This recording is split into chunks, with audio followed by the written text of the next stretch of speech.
قمری مہینوں کا یہ چاند تو ہمیشہ نظر آتا رہے گا، لیکن اب چاند نظر آنے یا نہ آنے کا اعلان مفتی منیب الرحمان نہیں کر سکیں گے، کیونکہ حکومت نے یہ ذمہ داری ان سے واپس لے لی ہے۔ رویت حلال کمیٹی کی تشکیل نو کرتے ہوئے مولانا عبدالخبیر آزاد کو رویت حلال کمیٹی کا نیا چیئرمین مقرر کیا گیا ہے۔ نئی کمیٹی تشکیل دی ہے، اس میں 20 ارکان ہوں گے۔ ان اراکین میں مفتی راغب نعیمی، حسین اکبر، مولانا فضل رحیم، ڈاکٹر یاسین ظفر شامل، مفتی اقبال چشتی، ڈاکٹر مفتی علی اصغر، فیصل احمد اور سید علی قرار نقوی شامل ہیں۔ مفتی فضل جمیل، حافظ عبدالغفور، یوسف کشمیری، قاری میر اللہ، حبیب اللہ چشتی اور مفتی ضمیر بھی کمیٹی میں شامل ہوں گے۔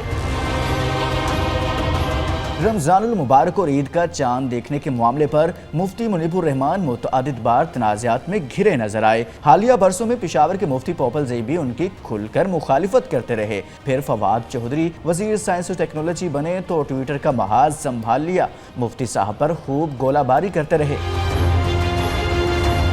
تنازعات اپنی جگہ، لیکن عوام کا بڑا حلقہ سادہ اور حلیم طبیعت کے باعث مفتی منیب الرحمان کو پسند کرتا ہے۔ اب مفتی صاحب ساتھیوں کے جگمٹھے میں مخصوص لہجے میں چاند کا اعلان کرتے نظر نہیں آئیں گے۔ مفتی منیب کا تعلق خیبر پختونخوا کے ضلع مانسہرہ کے علاقہ تناول کے گاؤں ڈنڈا خولیاں سے ہے۔